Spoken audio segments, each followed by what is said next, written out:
Greg Priddy joins me now with the Eurasia Group.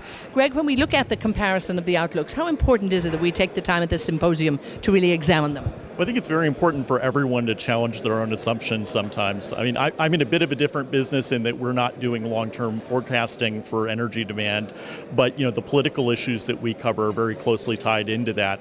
So a lot of what I'm thinking around this is where are the tie-ins between those things, where those unknowns, non-quantifiable things could impact those forecasts. And of course, you never know that for certain over the long term, but that's really where the big questions lie when you're thinking about that long term.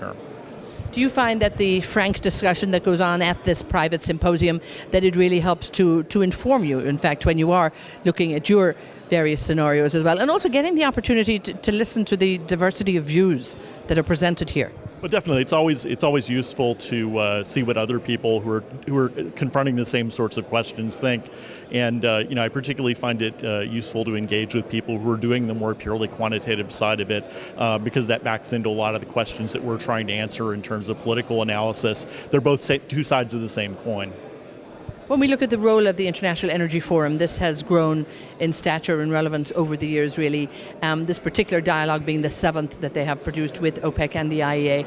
But again, where do you see the role of the International Energy Forum? Well, I've been coming to these for a few years now. It's definitely useful to get people from all around the world together in one place, and so being able to convene all these people in one location, it packages it all up in a way that's very valuable to somebody who's looking at it from a role like mine, in terms of a conference like this where you get everyone in the same room. As well as the International Energy Forum Outlook Dialogue, we also had the leadership, the CAPSARC Roundtable Thought Leadership Symposium. What was discussed at this, and how did you feel the interaction among the different players in that? Bringing the research into it as well is very important. Well, this is really around the question of long-term peak demand. Both the question of how plausible is it, and also what, even if it's not the most likely scenario, what impact that will have on decision-making before then. So people potentially become risk-averse about certain things. But it's a very interesting set of views, not all in accord. But again, it's challenging your own assumptions is something that is very, very useful. You have to be constantly thinking that in any analytical profession.